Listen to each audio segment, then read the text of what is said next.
If you're a facilities manager at a university, you know students rely on the cafeteria for breakfast, lunch, dinner, and the occasional late-night snack. So when a dishwasher breaks down and dirty plates pile up, the mess hall can turn messy in the blink of an eye. Enter Grainger. With over 1 million industrial-grade products and fast delivery, the product you need now is never far away. So you can turn that dishwasher back into a lean, clean washing machine. Call, click Grainger.com, or just stop by. Grainger, for the ones who get it done. You are listening to I Am Refocused Radio with your host, Shamaya Reed. This show is designed to inspire you to live your purpose and regain your focus. And now, here's your host, Shamaya Reed.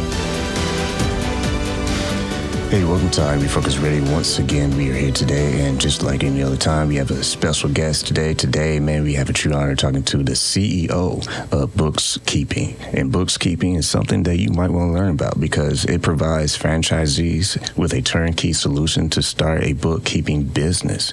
And we have the true honor talking to the CEO of BooxKeeping, Emma. He's going to share with us his amazing story. I mean, you're talking about starting small and growing to something massive. This guy has an awesome story for y'all today. So first and foremost, I want to say thank you to you, Max. How are you doing today, man?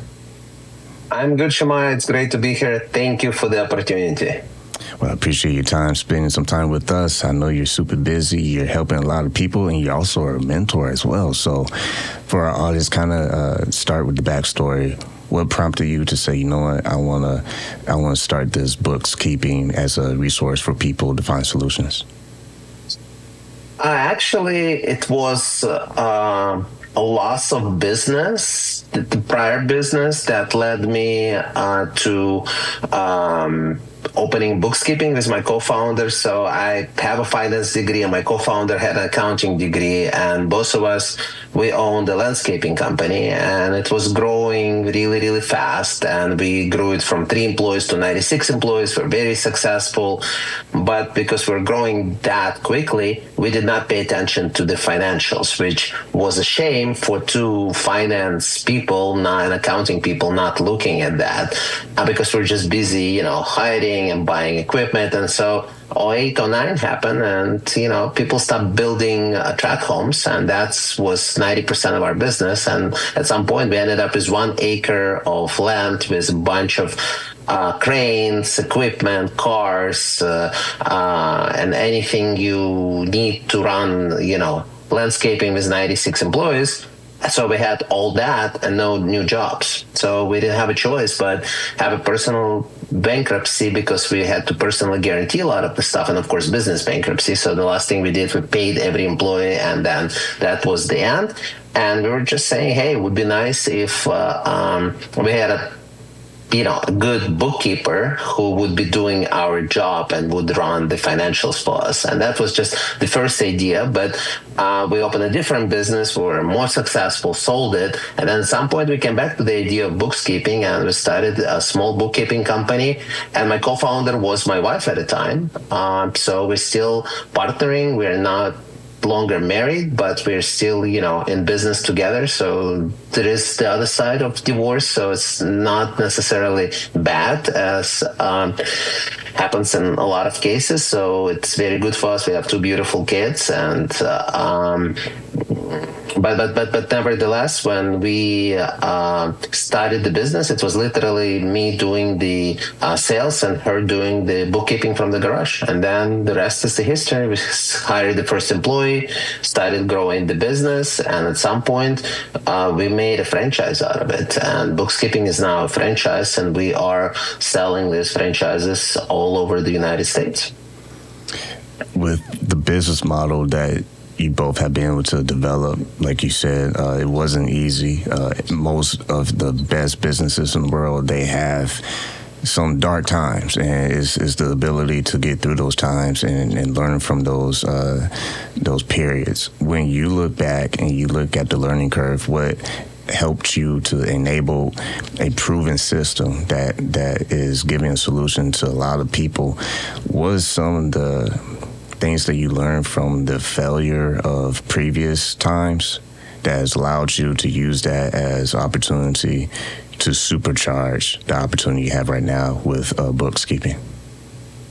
Well, the most important was the fact that we didn't have a choice but to move forward because we had one baby and one baby on the way. So we didn't have an option of, hey, would be nice, we'll take our time. No, sir. We had to move quickly to get food on the table. And when the company had to close in '09, there was a big recession. So no jobs were available. So the whole country was affected. So it wasn't, depression, but it definitely was a recession. So it was a real estate bubble. The Wall Street banks were going down. So it was pretty bad. So no jobs were available. So it's not that me or Elena, my ex-wife, it's not that we could have gone and find a job, W-2 job that would pay the bills. If the jobs would be available, that's probably what we would have done and would not give it another try, and we would not be here today talking. But luckily for us, we didn't have a choice. So the biggest learning was like, hey, sometimes you don't have a choice. You have to move forward. So, and the second one, there is a light at the end of the tunnel. If you believe in what you do and you're willing to go through the challenges, because owning your business, I can tell you right now, I mean, I'm sure you know that, there are challenges. You're the last person in the company who gets paid. If you are the CEO, the owner of the company, you pay everybody else, you pay the vendors, and then if you're lucky, you get paid at the end of the month. When you look at the operational readiness of BooxKeeping and the ability to scale, kind of touch on that for the audience, especially those who may be interested in learning more about the franchise opportunity with the brand. Look, the beauty of franchise, we got into franchising by accident because BooxKeeping just started doing bookkeeping for one small franchise. We got one client, a franchisee, a second one, and before we know, we got more and more into that, and I fell in love with the franchising model because franchising, it's actually a proven instrument to help people to own their own business. Doesn't matter if it's bookkeeping or it's a pizza shop. You can be the best cook, but if you don't know how to scale your business, it's one thing to cook, one large pizza for your family for dinner, another thing to do 100 of them an hour, different ones, and make sure they all come out perfect.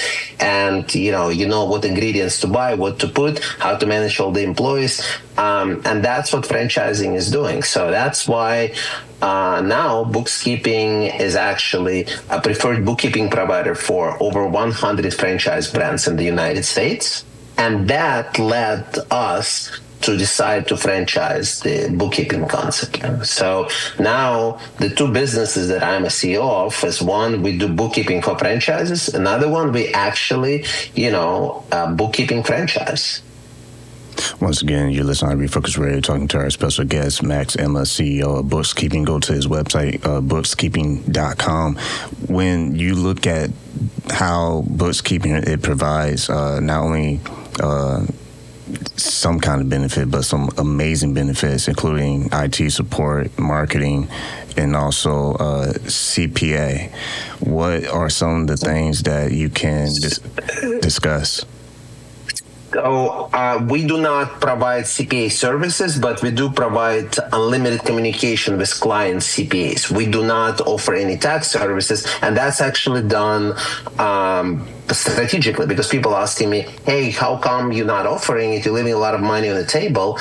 And I always say, you know what? I want to be good in our own sandbox. I mean, what we do, you can't be good in everything, and there are a lot of companies that offer everything, but you have to have different talent. You have to know the laws of all states and the federal, and it's just completely different business model. So like, no, bookkeeping in California is the same as bookkeeping in Wisconsin. There is no difference. Okay, debit is always on the left, credit is always on the right, but tax laws not only different, and most of the states, they're also changing on an annual basis. So you have to, keep track of what's going on, continuous education, so on and so forth, which is a great model. It's just not what we do. So I just wanted to mention that. But look, we in our business, we made so many mistakes, and that's how you learn. That's how you become bigger. That's how you become stronger. You making mistakes, you learning from them, and then you move on. Like, I don't believe anybody becomes successful without making the mistakes. So the value that we give to our franchisees, we actually tell them not only how to do certain things, but we also tell them what not to do. And something they can figure it out opening their own bookkeeping business, but how long is it going to take? I mean, you can open your own pizza shop and you'll be successful eventually. You just burn a lot of pies before you figure out the right recipe and learn everything, and eventually you're going to be great at it. But the question is how long it's going to take you to get there. And what is the opportunity cost? If somebody tells you that from day one, you can become successful way faster, and you can start making money and become cash flow positive way sooner than if you try to figure it out on your own. So that's the beauty of franchising, in my opinion. And I appreciate you giving clarity on the CPA point. My next question will be being able to expand the franchise beyond United States. Kind of touched on what was the process like for you to go international, and what were some maybe challenges that you had to overcome? So we are only selling bookkeeping franchises in the United States. However, we do have international offices. So I have an office in Europe. We have office in Philippines, where everybody who works there are bookkeeping employees. They just, happen to be living and working outside of the United States. Of course, we have US-based employees as well.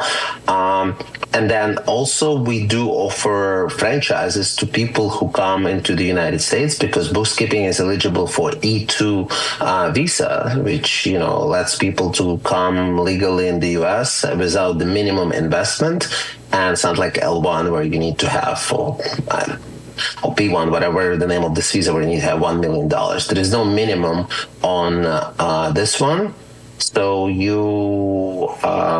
we definitely help people with this opportunity. So to answer your question, once you know the market, it doesn't matter. I mean, I'm an immigrant. I came 2 years from the former Soviet Union. So most of the employees of bookkeeping are not, originally from the United States. And I can tell you, a lot of franchisees of bookkeeping came to this country from another place. They were born outside of the United States. It's not that we're looking for them purposely, that they have to be, an immigrant, but it just happens. People come in, and I guess they get attracted to other immigrants starting this business. And, there is a musical Hamilton, which I really like. And one of the phrases there is just, immigrants, we get the job done. And, it's actually what happens, because when you come to this country, most of the time, nobody is giving you a red carpet. Nobody is rolling it for you. You have to go and work your butts off. I mean, when I came here, I was 18, and I never worked in my life back in the former Soviet Union. I mean, I was going to university, before that high school, so I was living life. And here, it's like, you have to. And my first job was cleaning the tables in the local restaurant. And for the person who never worked before in his life, that was a big eye opener. Like, that's it. The childhood is over. I have to go and, start making money to support myself, to get through school. Once again, you listen to Refocused Radio and watching us online, talking to the CEO of BooxKeeping, Emma. With those strengths that you be able to obtain in your own store, being able to see those sections of life where it's like, wow, this is a wake-up call, but you've been able to grow your business still, and not just grow your business, but help others, especially franchisees. When you look at the ability of the potential of bookkeeping versus other firms, what are some things that you believe stand out when it comes to customer service and also the technology behind it? So customer service, I always tell my business development employees, like, don't say that we are the best in customer service, we get you stuff on time, because, everybody's saying that. And if you're not at least trying to do that, then my question is, why are you in business? So I'm not going to sit here and tell you that we are the best and we mess up. I mean, look, we employ humans and humans make mistakes. But what I teach my staff is, own these mistakes. Okay. So if you made a mistake, just say, hey, I'm sorry. I messed up. I'll learn from it, and then, we'll be better next time. But I never promise people that we're never going to make a mistake. So it's the technology. Yes, we have our own proprietary system that help us run the business and was designed for bookkeepers. First, we were thinking we were going to sell it, but eventually we decided not to. So now it's only available for our employees, our bookkeepers, and for our franchisees.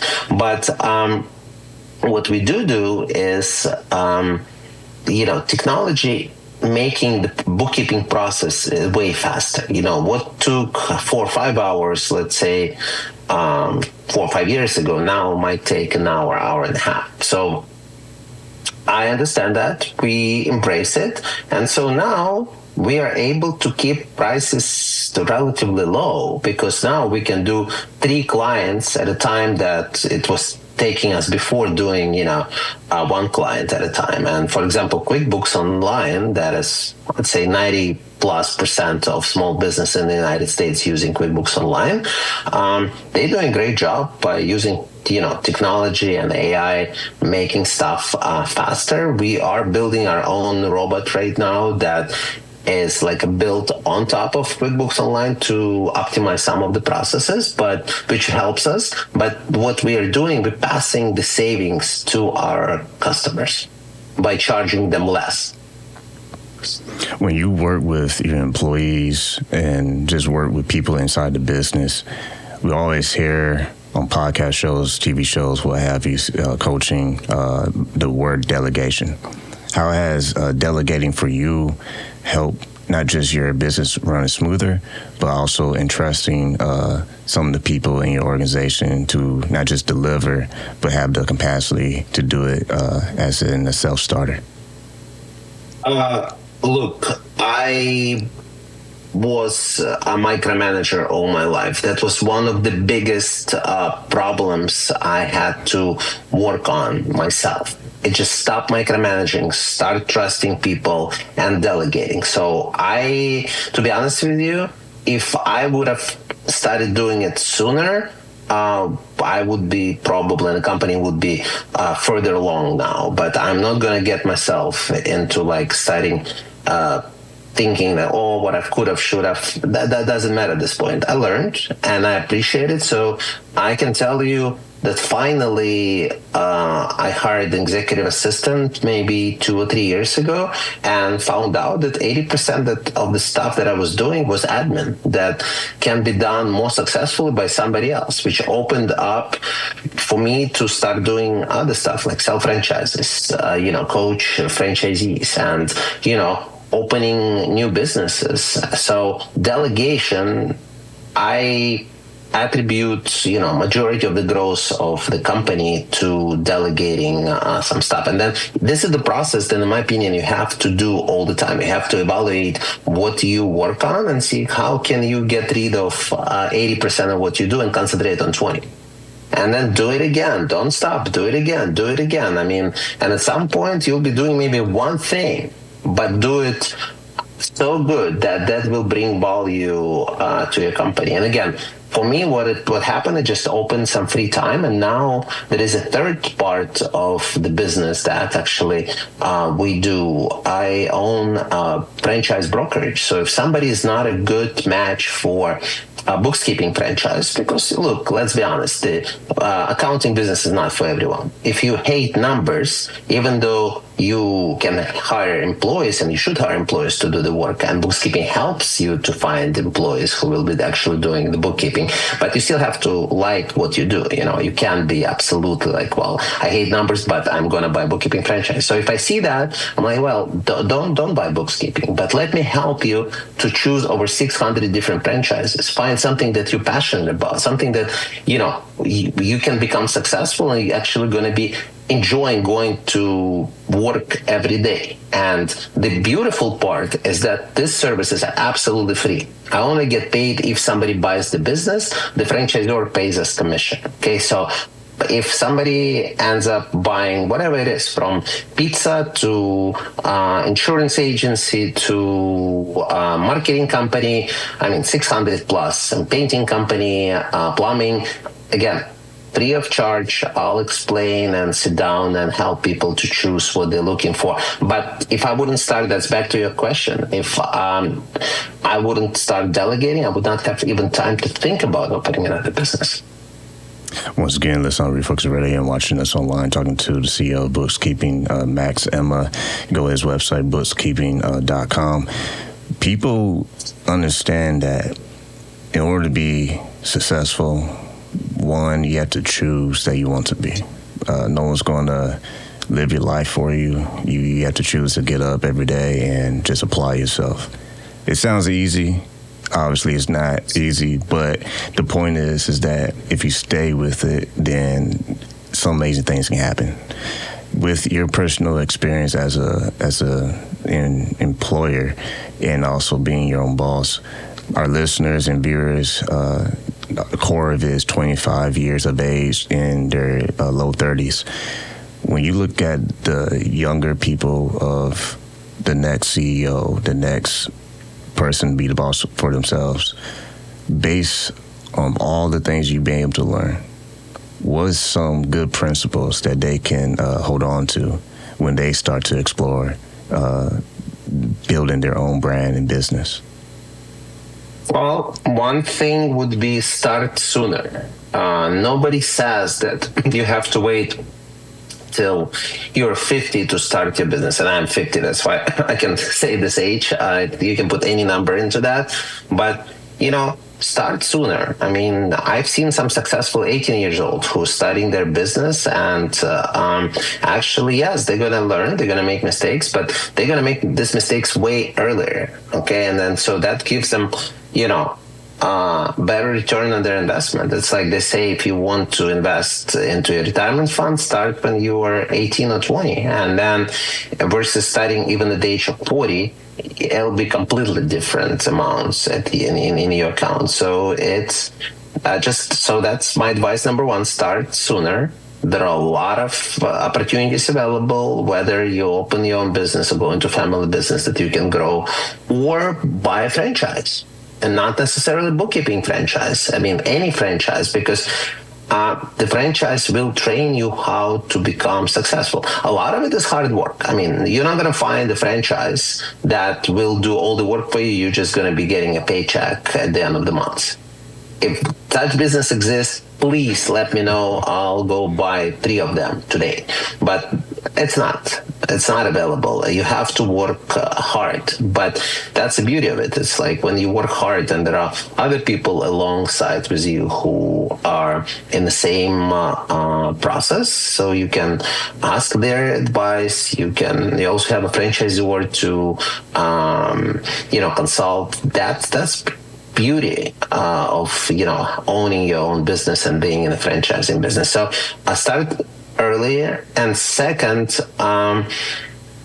ask for an advice. When you're not sure, ask people around you, somebody who is more experienced, somebody who is not necessarily older, but sometimes the experience comes with age. So just somebody who's been there, done that. But that's my advice number 2. Ask people around you for an advice. But my advice number 3, make your own decision. If somebody tells you that this is the way to do it and there's absolutely no other way, don't take it for granted.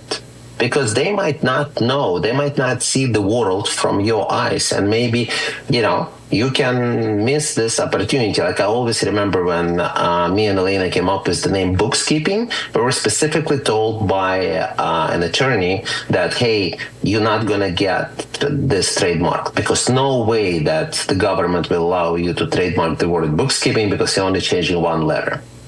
And they're like, okay, thank you. And instead of listening to this guy, we still gave it a try, and we got an approval from first try with the United States Patent and Trademark office. So they did not have any objections. If I would have listened to this guy, that's it. I mean, but it would be called, Max's Bookkeeping or something like that. But, just do it. I mean, what is the risk? The worst can happen. They could have said no, and they didn't. Once again, been listening on Refocused Radio and watching us online, talking to our special guest today, Max, Emma CEO of BooxKeeping. Go to his website, BooxKeeping.com. Last thing I want to ask you before we sign off is, for those who are in position to do business with you and they want to explore more resources that you have to answer some questions and eventually see if they'd be a good fit to work with you, what's the best way they can contact you or your team? Actually, I was thinking about it, Shamaya. That was my challenge. Like, how do I send people to one website to another website? And recently, we just came up with the website called franchisewithmax.com. It's very easy, franchisewithmax.com. And when somebody goes on this website, they can choose, do they want to buy bookkeeping franchise? Are they interested in bookkeeping for their existing business? Or they want to talk to my brokerage arm. And again, I have teams in all three businesses, but eventually in all three businesses, they will get to me. So I just need to know what we're going to be talking about. I'm readily available for all of my franchisees, to all of our clients, obviously to all of our employees, to all the candidates come through me several times, and they have access to me at any time in the process. But again, I'm delegating. I do have teams in every business. So franchisewithmax.com would be the best way to get a hold of me. And, I would love to talk to anybody. And look, if I can just help somebody with an advice, even if you don't buy anything from me and I don't make a penny on it, fine, because I do believe in karma. And if I can help good people to become successful, that's actually a great thing. Once again, been listening and watching us online, talking to our special guest, Max, Emma CEO of BooxKeeping. Go to his website, BooxKeeping.com, and all the other links will also be in the description. Like always, sir, I want to say to you, thank you for your time. Thank you very much for the opportunity.